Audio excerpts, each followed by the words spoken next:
अस्सलाम वालेकुम दोस्तों, जॉलीजी हाजिर है फिर एक वीडियो के साथ। दोस्तों मैं अपने जो न्यूट्रिएंट फैक्ट्स का जो मेरा सेक्शन है जिसके अंदर मैं फूड्स वगैरह जो है वेजिटेबल हर्ब्स और जो फ्रूट्स वगैरह के मतलब मैं आपको न्यूट्रिएंट फैक्ट्स बताता हूँ। तो आज मैंने आप लोगों के लिए एक डेयरी प्रोडक्ट सेलेक्ट की है, यानी जो फूड आइटम है। तो मैं आपको आज योगर्ट के बारे में बताऊंगा, इसके बेनिफिट्स भी बताऊंगा, साइड इफ़ेक्ट्स भी बताऊंगा। उर्दू में इसे दही कहा जाता है और कई लोग इसे कर्ड भी बोलते हैं। तो चलें दोस्तों शुरू करते हैं बगैर टाइम ज़ाया किए। दोस्तों दही के अंदर बहुत ज़्यादा विटामिन पाए जाते हैं, मिनरल्स पाए जाते हैं, कैल्शियम पाया जाता है, आयरन पाया जाता है, मैग्नीशियम और तमाम जो किस्म के अमीनो एसिड्स हैं इसके अंदर पाए जाते हैं। तो दोस्तों इसके अंदर कैल्शियम हाई मिकदार में होता है जिसकी वजह से आपकी हड्डियां जो है मजबूत होती हैं। और दोस्तों ऐसे लोग जो सेहतमंद रहना चाहते हैं वो डेली अपनी खुराक के अंदर दही को इस्तेमाल करें तो उनका हाजमा दुरुस्त रहेगा, उन्हें भूख बहुत अच्छी लगेगी। तो दोस्तों इसके अंदर आयरन हाई मिकदार में होता है जिसकी वजह से यह खून पैदा करता है, जो जिल्द के ऊपर एक ख़ास चमक लेकर आता है, एक लाली आती है। इससे इसके खाने से काफ़ी ज़्यादा जो है ब्लड पैदा होता है जिस्म के अंदर। और दोस्तों ऐसे लोग जिनका हाजमा ख़राब रहता है, जो मुरगन ग़िज़ाएँ बहुत खाते हैं, मिर्च मसाले बहुत खाते हैं, तो इसके बैड फैट को ख़त्म करने के लिए साथ में आप दही का इस्तेमाल करें। तो दही के इस्तेमाल से वो जितना भी गैर मियारी या मिर्च मसाले वाला सालन है बैलेंस हो जाएगा, डाइजेस्ट हो जाएगा। आपको जो खाना आपने खाया वो हज़म हो जाएगा। तो इस वजह से मिर्च मसाले वाली जितनी भी ग़िज़ाएँ उसके साथ दही को लाजमी इस्तेमाल कीजिएगा। और दोस्तों अगर आपने बहुत ज़्यादा मिर्चें खा ली, आपको मिर्चें बहुत ज़्यादा लग रही हैं, तो इसके लिए आप 3 से 4 चम्मच एक गिलास के अंदर दही डालकर थोड़ा सा दूध शामिल करके मिक्स करके इसे पी लें।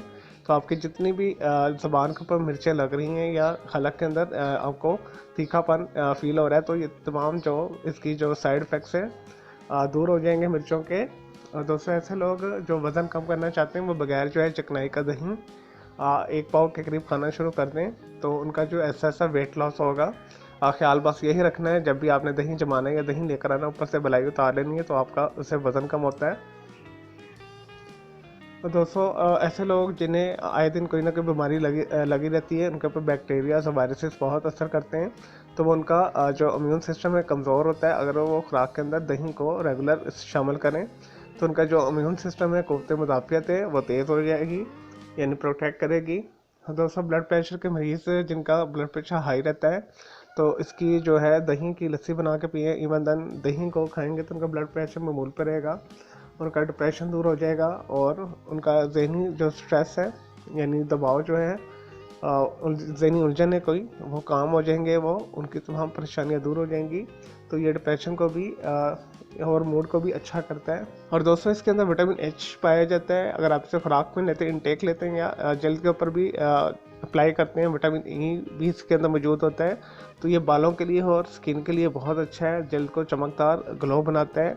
अगर आपके जिस्म से स्मेल आती है तो आप दही को लेके अच्छी तरह फेंट के पूरे जिस्म के साथ रगड़ें, उसके बाद नहा लें, तो आपके जिस्म में जितनी नागवार स्मेल है, बदबू दूर हो जाएगी। इसी तरह आप जब इसे थोड़ा सा पानी शामिल करके मिक्स करके पी लें, मुंह के अंदर से जो गंदी स्मेल आ रही है, जो बैड ब्रेथ होती है, वो भी दूर हो जाती है इसके इस्तेमाल से।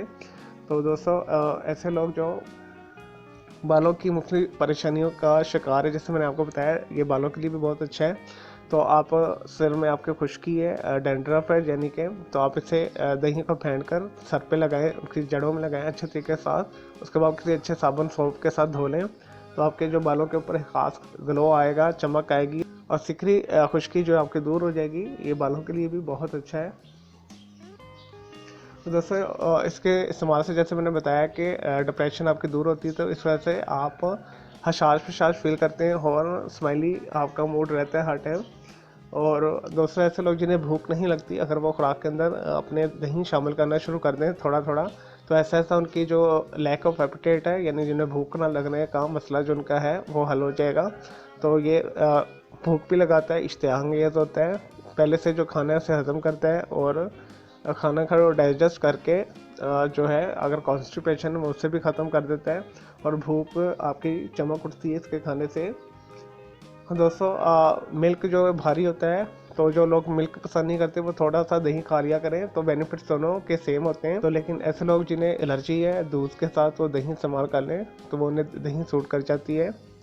चलें दोस्तों, ये तो थे कुछ जो बेनिफिट्स दही के, योगर्ट के। अब आते हैं कुछ इसके साइड इफ़ेक्ट्स की तरफ। दोस्तों आपको पता है कि हर चीज़ जब आप ज़्यादा मिकदार में लेते हैं तो उसके कुछ साइड इफ़ेक्ट्स भी होते हैं। तो दही के भी कुछ साइड इफ़ेक्ट्स हैं। ऐसे लोग दोस्तों जो बलगमी मिजाज के, सख्त मिजाज है उनका, तो वो दही को अवॉइड करें। इसके खाने से उन्हें बलगम हो सकता है, उनकी जो बलगम की बीमारी डबल हो सकती है। तो रेशे के मरीज़ जो हैं, जिन्हें सांस का कोई मसला है, वो इसे मुनासिब मकदार में लें, ज़्यादा मकदार मत लें, अदरवाइज़ उनका जो ये बलगम है ज़्यादा हो जाएगा। तो इस वजह से वो लोग भी अवॉइड करें, सख्त मिजाज के लोग भी। चलें दोस्तों, मैं उम्मीद करता हूँ आपको ये दही के बेनिफिट्स और साइड इफेक्ट्स पसंद आए होंगे। मेरे इस वीडियो को आपने लाइक करना है, कमेंट्स करना है, शेयर करना है। मज़ीद कोई सवाल है आपका दही के हवाले से, योगर्ट के हवाले से, तो आप मुझे कमेंट्स के अंदर क्यूरी कर सकते हैं, तो मैं आपको उसका ज़रूर रिप्लाई करूँगा। अगर मज़ीद किसी और फ्रूट के, जो हर्ब्स के, स्पाइस के और वेजिटेबल की आप, या फूड आइटम, किसी और फूड आइटम की बेनिफिट्स या साइड इफ़ेक्ट्स देखना चाहते हैं, तो मुझे कमेंट के अंदर क्यूरी कीजिएगा, तो मैं आपको उसका वीडियो बना के दे दूँगा डिटेल्स के साथ, और गाइड भी कर दूंगा इसके बेनिफिट्स और साइड इफेक्ट्स भी। चलो दोस्तों, मैं इजाज़त दें, ओके जी, अल्लाह हाफिज़, टेक केयर।